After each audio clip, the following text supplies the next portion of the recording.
Matthew, well, Andre, we're gonna skip you because Matthew may have to drop soon. So Matthew, the next one. Yeah, so my other pick is an old, I guess, fan favorite, Jamaican teas.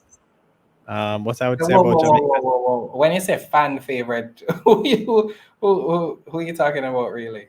I would say the whole market, like you don't remember JAMT back in, what was that, Summer, 2022? summer, Yeah, the first summer summer, 2022. the first part of the endless summer. Yeah. Uh, but yeah, so I mean, Jamaican teas, it's I mean, if you just look at the company, how it has grown since it listed, it has grown significantly.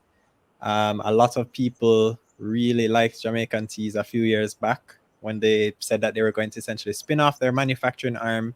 Because if you know what Jamaican teas, they have real estate, they have stocks, QWI, and then they have stocks, which is QWI, and then they have their manufacturing arm. But then, if you look at sometimes QWI and how the portfolio can hit them sometimes, and then also in the real estate, they have not had very good luck in real estate over their last several projects. So people like the idea of the manufacturing arm, because the manufacturing arm is their core business, their bread and butter. But, you're sometimes hit with those losses or those things from the other sides of the business. So the fact that they were going to spin off the manufacturing arm, give you an opportunity to own just the manufacturing arm, raise some money, and then use that money to even fund some other expansion activities. People really liked it back in the day, but they had a lot of delays. It's been essentially about 2 years, I guess. I think it's probably 2 years or so, or maybe even more. But what I would say is that if you look at it, like the stock price coming from where it was back then, the stock at that time was like $4, and now it's like what, $2, maybe $2, $2.50. But there's some of the things that they have been doing as a business. They've grown a lot since. So for example, they have new distributors. So Wisinko is now their distributor in Jamaica, I think since November or October last year. Wisinko is essentially one of the best, if not the biggest or best distributor in Jamaica. They also have a new distributor in Trinidad and Semakal. Also, before they had a lot of inefficiencies in their business, they had essentially two factories. One of them was at the teas, one of them was the soups. There were two separate locations. They had to do a lot of, essentially you're paying, costs for those different factories, electricity. You have to distribute between them. Think like it's a lot of work having those two separate areas. But they bought a factory, a larger factory than they had before.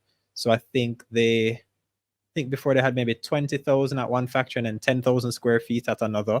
The new factory they bought, if I'm not correct, I think it is maybe 50 or 60,000. So there's a big jump in the size of that factory space, which I think is going to give them a lot of room to be able to manufacture more, especially setting up these new distributors. And it's going to also help to reduce their costs. Instead of having those two separate factories, they're going to have that one factory that they're going to be able to own. Also, they are now getting out of the real estate business. They have said that that last real estate project that they are just selling off some of the properties, that's going to be their last real estate project. And they're going to focus more on their core business. So I think for some of those reasons, JAMT will be interesting. I'm not sure exactly how they will spin off the business. It could be that they give you a certain amount of shares in Caribbean Dreams Food for a percentage of shares that you own in Jamaican Tea. So maybe for every 10 Jamaican Tea shares, you get one Caribbean Dream shares. I don't know.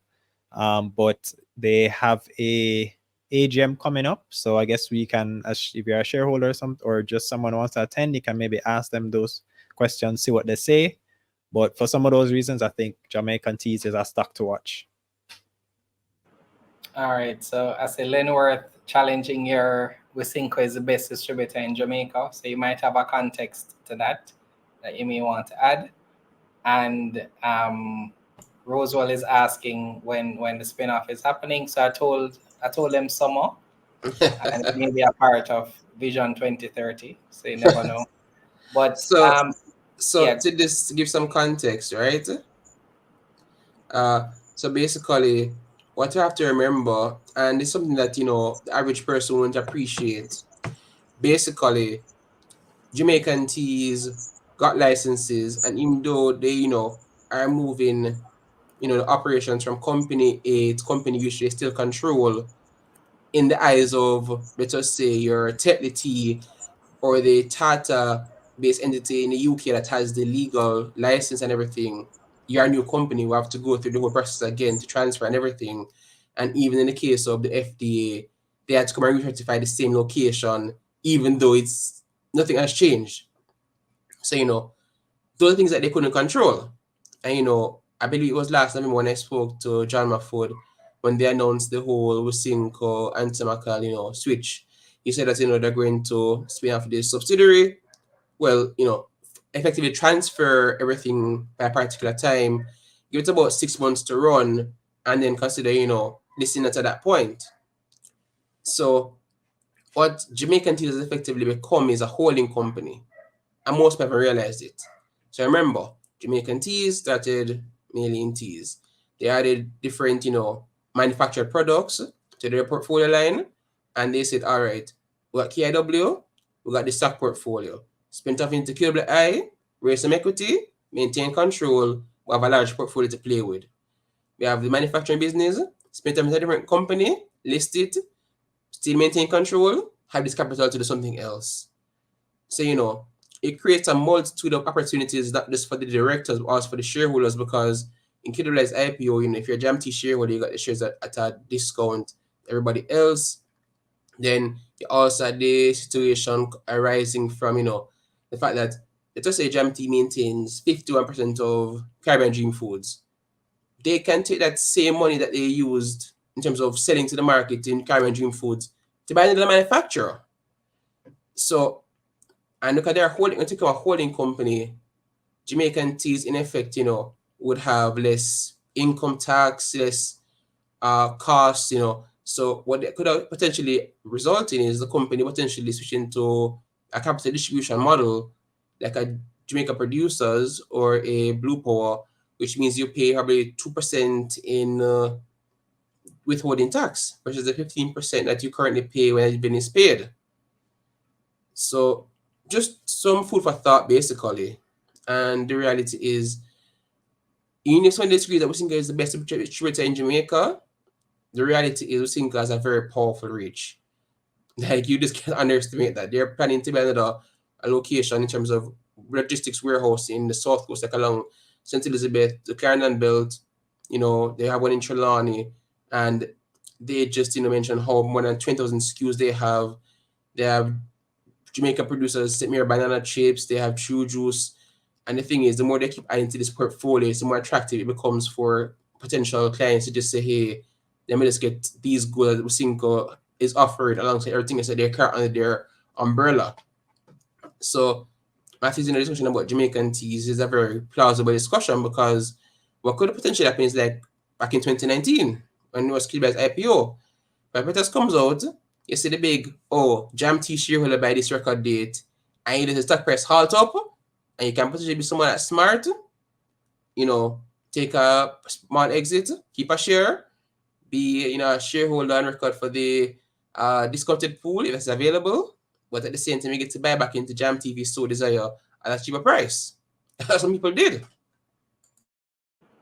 Yeah, I mean, I was one of those persons looking forward to summer, and I think I just kind of moved on. Honestly, I watched it a lot closer, 2019, 2020 thereabout. Haven't really looked at it closely, so I can't add anything really. Actually, do need to have an interview with the oh my gosh. And I need to have an interview with him. Yeah, man, I got his number. Yes, please. Yes, please. At JMEA's Expo last year. So it's a year now I have his number in my phone. I haven't called him yet. So I'll try and get an interview this year.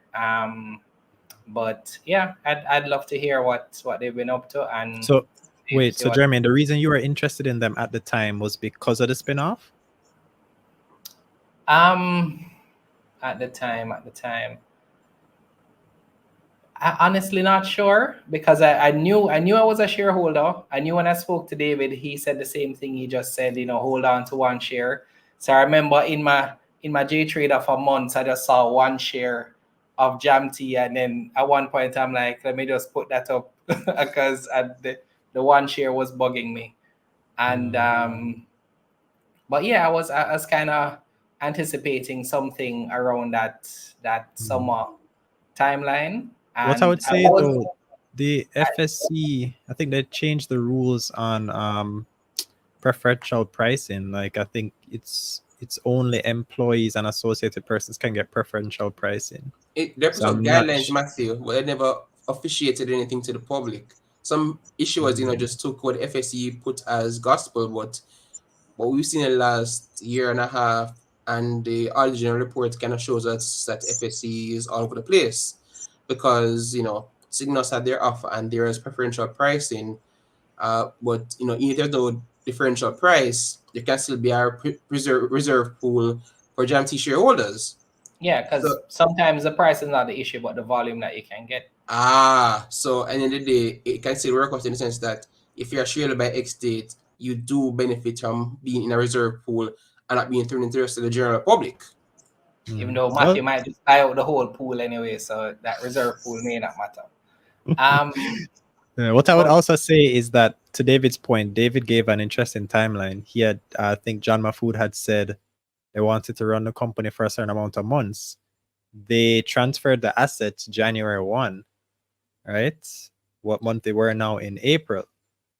So, that could be somewhat of a timeline. I mean, at the end of the day, you never know. There can always be delays, but if you're keeping up with it, that's a possible timeline. Some are gone and coming back. So, I mean, with the heat we're feeling, summer might be close. So, we'll see.